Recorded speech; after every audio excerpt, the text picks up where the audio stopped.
Welcome everyone to the Main Course podcast. My name's Lisa Listimer and I am the host of this podcast and YouTube channel. So I am a online course building specialist, and I've created this podcast and YouTube channel to be able to give all the course builders out there or wannabe course builders out there some inside tips and tricks on how to go about building, creating, writing online courses. So this week I received a question from my business coach, Adam. Now, he said, awesome podcast. Well, of course, he's going to tell me that it's an awesome podcast. I'm paying him to. But he said, I'm looking forward to watching them all. But he has a question. And I actually thought this question was it was awesome because he's actually creating an online course himself, one that I'm not helping him with. And so he's actually asked this question from his own experience. And I do know that from people that I have spoken to, course builders that want to create online courses, they have also asked me this question before. So it is, what is the number one reason people are afraid of creating courses, and what advice would you give them to help? Well, there are two things that I've identified that that are actually that scare people when it comes to creating online courses. So this little man is probably what some of you are looking like and feeling like right now. And I have been in this position myself, especially when I first started creating online courses. But so yeah, there are two reasons, and I'll share them with you now. So I think the most like the biggest, say, number one reason people are afraid of creating online courses is because they are overwhelmed with the number of course platforms available. Now, if you go on Google and you type in, how do I build an online course? You're going to get overwhelmed with the number of online course platforms that you have to choose from. You will see Teachable, Podia, Learn Worlds, Kajabi. The list just goes on and on. And so this can be extremely overwhelming, and the price varies as well, depending on what you want your course platform to do. So I end up getting a lot of calls from people saying, which one is best for me? And the truth is, sometimes we just don't know. But also, the platforms are all much of a muchness. So they mostly all offer the same thing with a few variances here and there. So you really do have to do your research. Don't just pick the one that is the most popular. At the moment, I hear a lot about Kajabi, and it's also one of the most expensive.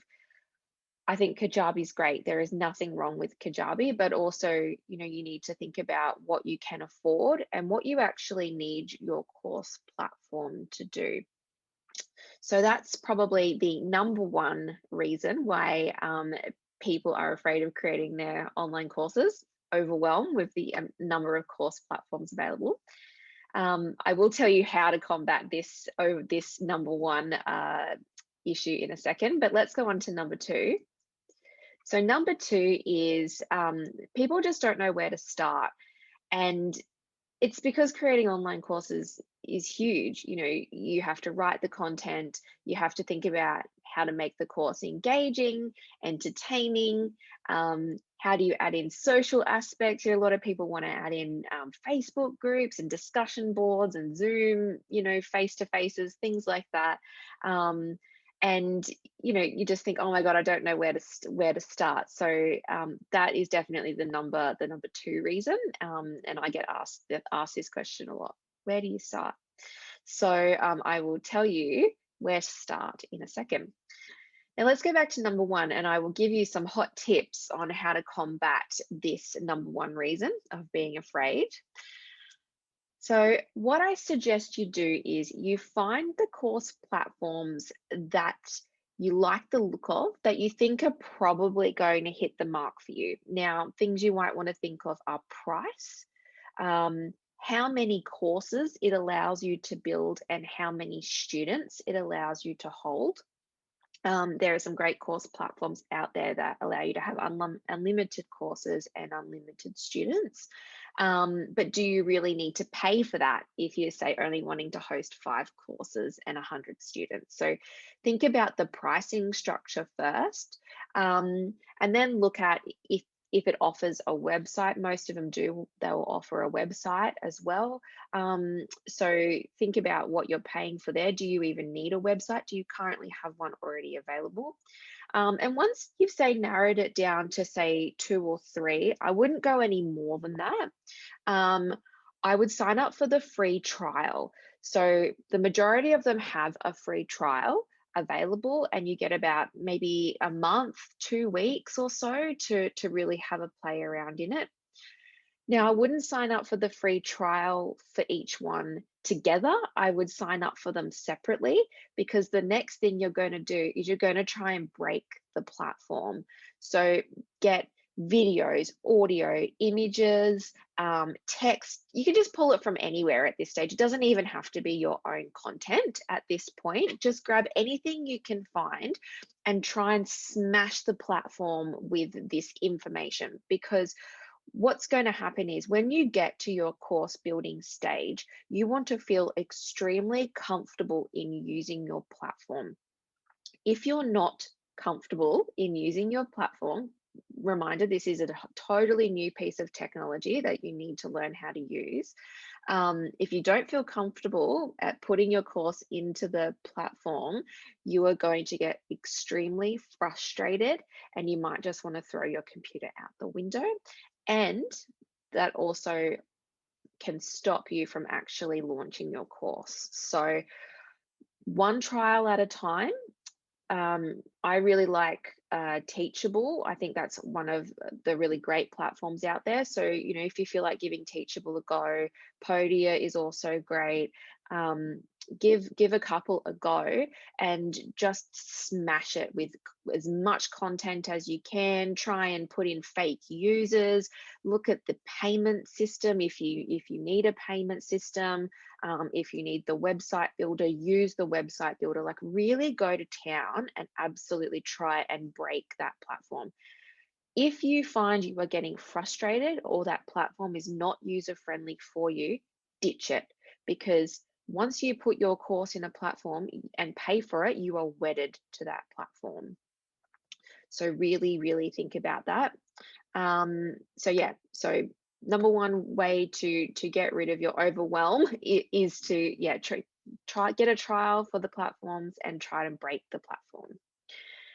Now, for number 2, you don't know where to start with an online course. Very common question. What I suggest is you write down all of the goals you want your students to achieve. Now, this includes the high level goals. So by the end of the course, you want your student to be able to do X, Y, Z. Okay, that's one goal. But also think about the goals that you want your students to achieve throughout your course. So you might have 3 or 4 modules that you need your students to work through. Each one of those modules is going to have a set of goals in itself. So write down all of the goals that your student will need to achieve throughout your course, and write them down. And then underneath each goal, you can start writing your content. So say you're developing a course on, I don't know, how to do shellac nails, for instance, something random. One of the high level goal is that by the end of the course, your student is going to be able to do a full set of shellac nails. But say module 1 is you want your students to be able to identify a good shellac nail polish compared to crap shellac nail polish, something like that. So that's when you start creating your content based on those goals. That should help you structure your content, and also make sure that the content you are writing for your students is actually meeting goals, which is what a course is. They need to be able to learn something and do something by the end. So I hope that session of this podcast and YouTube video has been helpful for you today. If you have any questions, don't forget that we have a lot of social channels that you can access information from us, and also you can submit your questions for further podcasts in the future. So yeah, hope you're all having a wonderful day. Keep strong, keep building courses, and I will see you soon. Thank you.